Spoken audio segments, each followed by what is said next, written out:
Nancy is a guard's daughter. One day she was working on Skarloey with some polish and a rag. Skarloey was snoozing happily, but Nancy wanted to talk. "Wake up, lazy bones! Your brass is filthy. Aren't you ashamed?" "No," yawned Skarloey. "You're just an old fusspot." And Skarloey closed his eyes.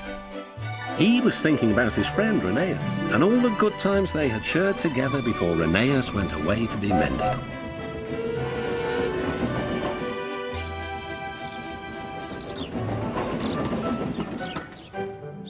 Nancy interrupted again.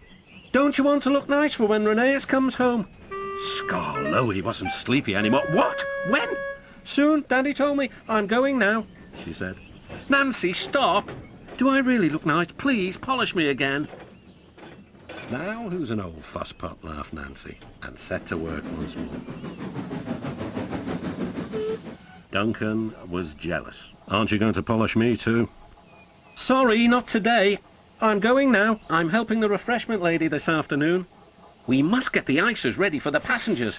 "Never mind, Duncan," she said.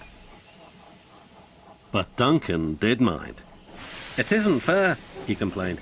"Peter Sam gets a special funnel, Sir Handel gets special wheels, passengers get ices, but I'm not even polished."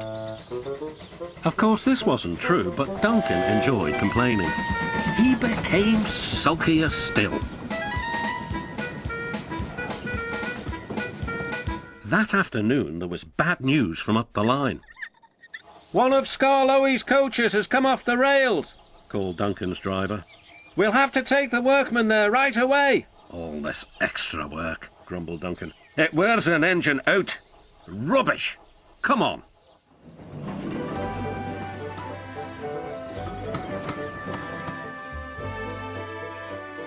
The derailed coach was in the middle of Skarloey's train, so he had gone on to the top station with his front coaches.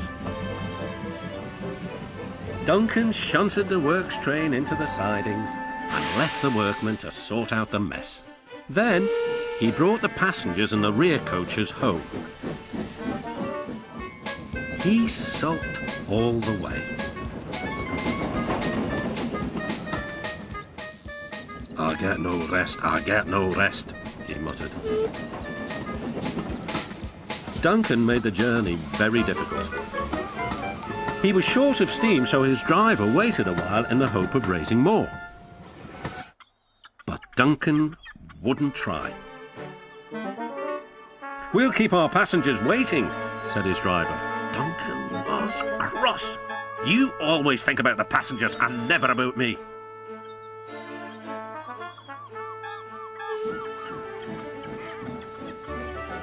It wasn't long before Duncan built up enough steam to set off again.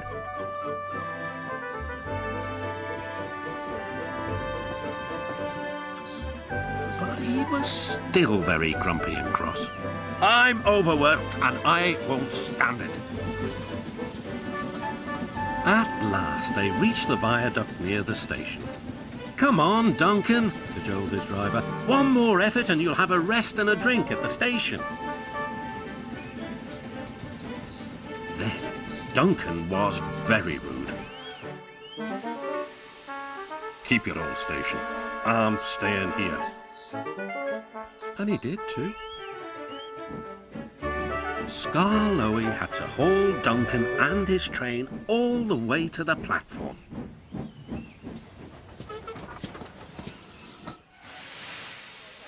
The passengers were furious.